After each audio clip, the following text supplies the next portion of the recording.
بسم الله الرحمن الرحیم. ډېر عزتمندو ځوانانو، ننګیالو، پښتنو، مومندو، السلام علیکم. زمونږ دا ورور بلمه راغلی دی، ځینې قوتونه او ځینې خلک ولاړ دي، هغه مخه نیسي.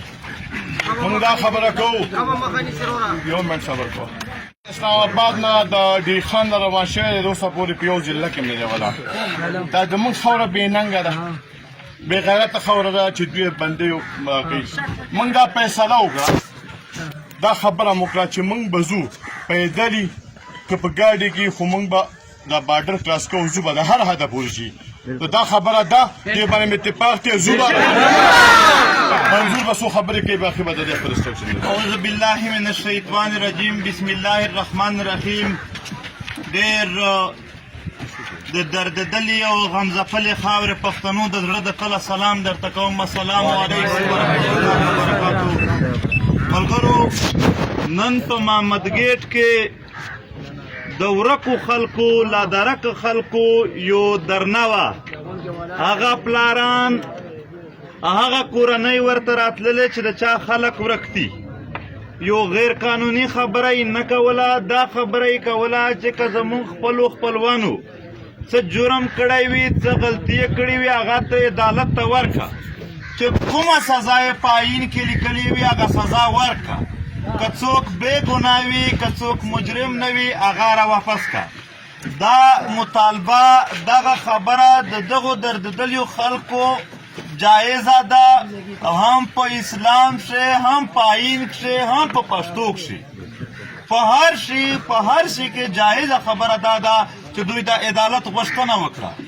ملګرو، یو سړی چې مړ شي، د دغې خو به غم یو وخت به روي، بیا به نرم شي. یو سړی چې ورک وي، هغه مندې د اوښکو سره ډوډۍ خوري. مړی نه وي، خو په کور کې ویر د مړي شپه ورځ لګیا وي. په هغه کې به بالکل بې ګناه هم وي، بالکل ګناهګار به هم وي. خو دا فیصله زه او ته نشو کولی، دا پاکستان عدالت جوړ کړي دي، هغه بیا کوي. نو هغې دپاره هغه درنه کښې موږ ته دعوت و چې تاسو راشئ. موږ هلته بله خبره نه کوله، دا خبره مو کوله چې د دوی چې کومه غوښتنه ده، دا موږ ټولو پښتنو له اړخه کوي. نو موږ پلیټفارم دا دی چې موږ د ټولو پښتنو خبره کوو. دې ته موږ روان وو، په لاره کې دوی دلته روډ بند کړو. روډ یې بند کړ. اول د علاقې ډېر درانه مشران دلته راغلل. هغو وویل چې یعنې موږ ته ویلي دي چې د ده څه په منځ کې انسیکیورټي، یعنې څه د سیکیورټي مسله نه وي په لاره کې. ما ویل د سیکیورټي ذمهوار خو ریاست دی، د مومند قبیله نه ده. هغه غریبان خو خپل هم دلته یو د خیسادارو په نوکارې باندې، یو د په ډیورن لاین چې کوم ګیټ دی، په دې کې څومره عذابولي دي، هغه مسلې هم نه حل کړ. خپل د میسینګ پرسنز مسلې نه حل کېږي.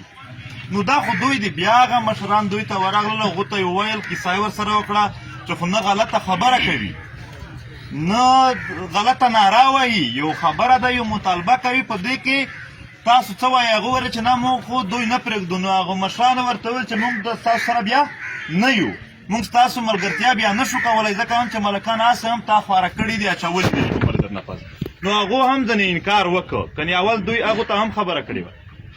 بیا دلته د دغې خاورې ولس بارها دلته یو ته فاست وکړ چې دا لاره د بنده ده، دا که مریضان دي، په دا کې زموږ خویندې مندې ناستې دي، سپین ږیري مو ناست دي.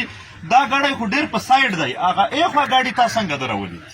دا خو بیخي سایډ ته ولاړ دی، روډ نه هم دی خواته. دا خواستونه یې وکړل، دغه هم نه مني. د دغې خاورې د جبر یوه ورځ نه وشوه، یو ساعت یې نه وشو. هر ځای چې دوی ګیټ درولی دی، په دې ګیټونو باندې ترهګر ځي راځي، بس زموږ عام پښتانه دي، هغه ذلیلېږي، هغه به تباه کېږي. دوی که نن هم دوه پښتانه چې کله جنګ ته سره ورځي، دوی په منځ کې لا هم هوا ورکوي. دلته د ځمکو شخړې وې، دوی په منځ کې کردار ادا کولو چې دا شخړه زیاته شي. په دې مومندو کې، په دې باجوړ کې ور خبر یې تاسو ټول. خو چې کله مونږ یو بل ته مینه ته، د یو بل سره ودرېدلو ته، د یو بل سره نږدې کولو ته کله سره ځو، بیا دوی لارې بندې کړي. چې کله مونږ جنګ ته سره ځو، دوی بیا لارې خلاصې کړي، سره ورځئ. نو په دې خاوره مونږ د جنګ پالیسۍ نه غواړو، په دې خاوره مونږ امن غواړو، مونږ سوله غواړو. دا خلک په بیروزګاري یې ووژل، دا خلک یې په دهشتګردي ووژل، دا خلک یې په هر یو نظام چې د سره و چې څومره دی مضبوط ده پکې دومره یې موږ زیات پکې وهلي یو. ملګرو زه یو خبره د پی ټي ایم په حواله سره کوم، د خلکو به څه نیت وي، خو تاسو قسم وکړئ ډېر مسافر ناست یئ چې په دې سیند په دې پنجاب کې چا په هوټلو کې ځای نه ورکولو پښتنو ته. په دې چیک پوسټونو باندې څه شروع و، همدغو خلکو غږ پورته کړه چې دا ظلم مه کوئ، دا جبر مه کوئ، نن د هغې سزا ورکوي چې تا بیا زه په یو ځای پرېږدم هم نه. آیا د دغې ولس سره چې موږ ودرېدلو، هغه مندې، هغه خوندې، هغه سپینګیري، هغه ځوانان چې په دې دنیا کې هیڅوک د دوی سره نه ودرېدل، موږ خپل پښتانه ځوانان ورسره ودرېدلو او آینده هم ورسره ودرېږو. نن هلته ډېر سپینګیري انتظار کوي، په درد کې دي، په تکلیف کې دي، په یو انتظار کې ناست دي چې آیا زما د بچي ګناه څه و، زما د خپل خپلوانو ګناه څه و. دا اوس په دغو پښتنو فرض دی چې ته ورسره ودرېږې په دې سخته ورځ که نه. د هغه سره ودرېږو. دغه انتظامیه ته په نرمه خبره، په خواستونو، په دې باندې د لوکل خلک هم، دا ټول د دغې علاقې خلک دي، دا هم او موږ ټول دا ورته ستړي شولو. موږ د جنګ خبره نه وکړه، موږ د امن خبره وکړه، موږ د ټوپک خبره نه وکړه، موږ د لارې د بند کولو خبره نه وکړه، د لارې د خلاصولو خبره مو وکړله. همدغه خبرې دي چې دوی یې نه خوښوي. په دې خاوره باندې احسان الله احسان خو پوره د ملک نه ووتلو په چیک پوسټونو نه د د ځای نه، او منظور چې دلته د امن خبره کوي هغه بیا دوی ورته بند کړي لارې.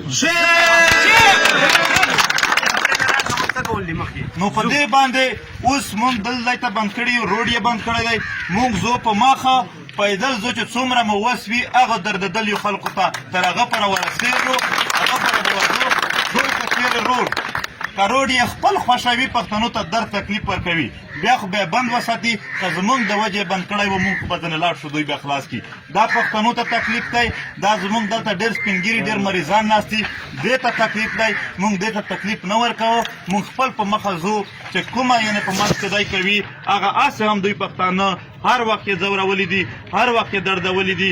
دا لارې دا وطنونه د دغو ولسونو دي، د دغو خلکو دي. په دې باندې داسې یو نظام راوستل، داسې یو جبر راوستل چې خلک د خپلوالي او د یو بل سره د ودرېدل نه هم منع کېږي.